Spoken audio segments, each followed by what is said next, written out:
over here, they know not to jump, so it's hard for me to really get them to do something. But when a dog gets excited, he's going to jump, humping, jumping, barking, growling, blocking, and bumping. So we didn't get anything off the Dog Whisperer show. We do that. That's what we do. There are actually probably several people around the country who can do what we do. The problem is, you got that off of South Park. That's pretty funny. South Park, yeah, maybe. But it's an energy. And the cool thing about dogs is because they can feel our energy, if we just continue and continue and continue to do the same things over and over, guess what? Your dog is going to keep doing the same behavior. Mark always says the definition of insanity is doing the same thing over and over and over again, expecting a different result. Think about that with anything in life. So if your dog jumps up and he jumps on Aunt Hilda, and Aunt Hilda falls down and busts a hip, unless you didn't like Aunt Hilda, you're going to feel bad, but you're going to finally call somebody and say, I got to stop this jumping problem. But if you guys have a Chihuahua or a Pomeranian or a cute little fluffy dog, we let them jump. So the problem is, again, we treat dogs differently. We don't always treat a dog like a dog. We treat a little dog differently than we treat a big dog. If my 110-pound Ridgeback jumped on you, you'd be complaining about it. But guess what? Your 5-pound Chihuahua jumps, you think it's cute. You think it's cute when he growls at somebody. How about if my 110-pound dog growled at somebody? So any behavior that's dominant at all, humping, jumping, barking, growling, blocking, and bumping, we have to discourage. The way we do that is give them a little poke in the side of the neck and look away. Now, if you don't look away, it's not going to work, because then that's a challenge and you're confronting them. Your last date tried all of those. That's pretty funny. So let's just kind of address the jumping issue, whether you're on a dog that's on a leash or whether somebody's coming in your house or it's jumping on you when you come in the house. Okay, go ahead, Jim Starman. Give me your question. Okay, thank you very much. And you are doing a very good job and a good show, and I like your outfit. It looks good. But let's get to the dog. I mean, my dog, for example, he's well behaved when people come in.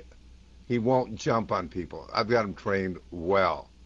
My question is, if, for example, in our home we have no smoking, do you feel that smoking is bad in a home for a dog just like it is for people who don't like smoking? Well, because it's your house and your rules, and I've got a husband outside in the back room smoking. He can smoke all he wants out there, but I'm asthmatic. I don't want smoking in my house. That's my rule. Just imagine, and this is completely, it's not a behavioral question, but it's a really good question.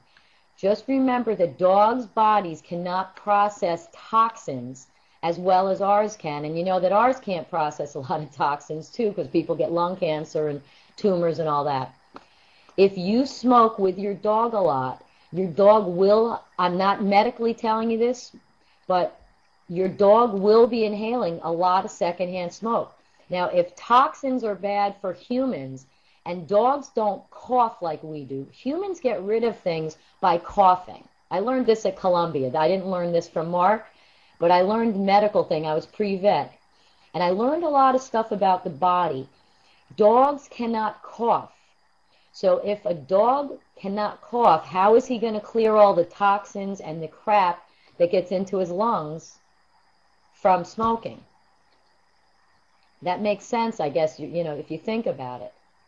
The cough and they carry you off, and there you go. So yes, he could act. It's not going to be good for him for sure.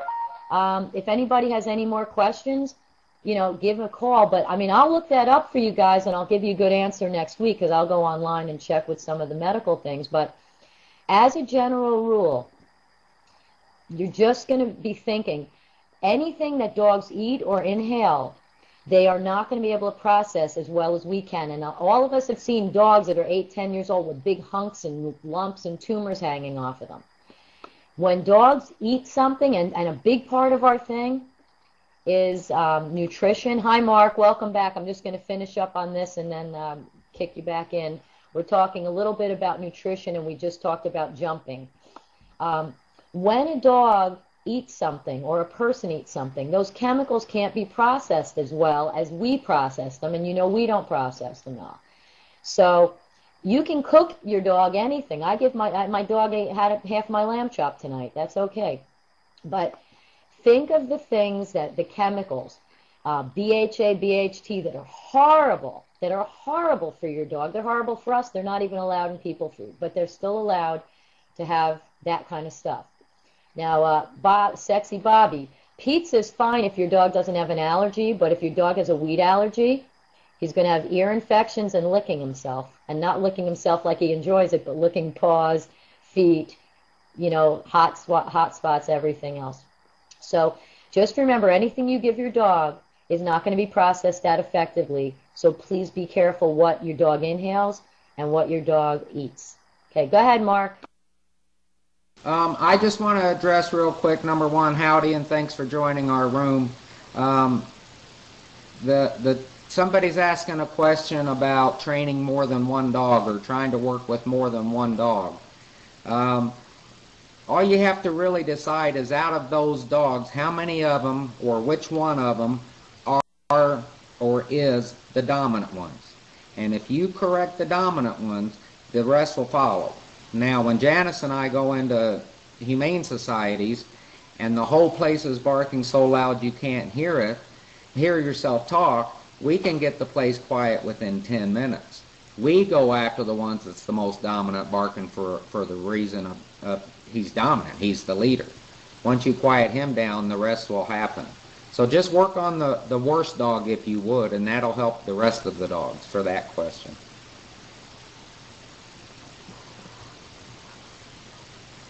You're welcome. Okay, Mark, what I wanted to get back to, we started talking about jumping. Does anybody have a dog out there who jumps when people come in the house, even if it's a little dog, like 5-pounder, or a big one? Okay, Bobby, can you call in and tell us about your dog so we can answer your questions? Sexy Bobby? Okay, I'll need Sexy Bobby to raise her hand so that we can get her up to the mic. I think Lush, everything you own probably loves beer.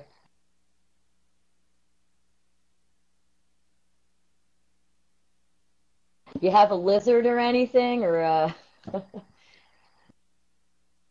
She doesn't have a mic, Janice. Yeah, no, I understand. I was just looking at Lush and his last comment. He was pretty funny. Now, the one question about dogs loving milk or dogs loving different things, sometimes dogs do get lactose intolerant. Remember, no animal on this earth other than humans drinks milk after it's weaned. We're the only species on earth who drinks milk after it's weaned. Lush, I'm sure that would be really funny, him stumbling around.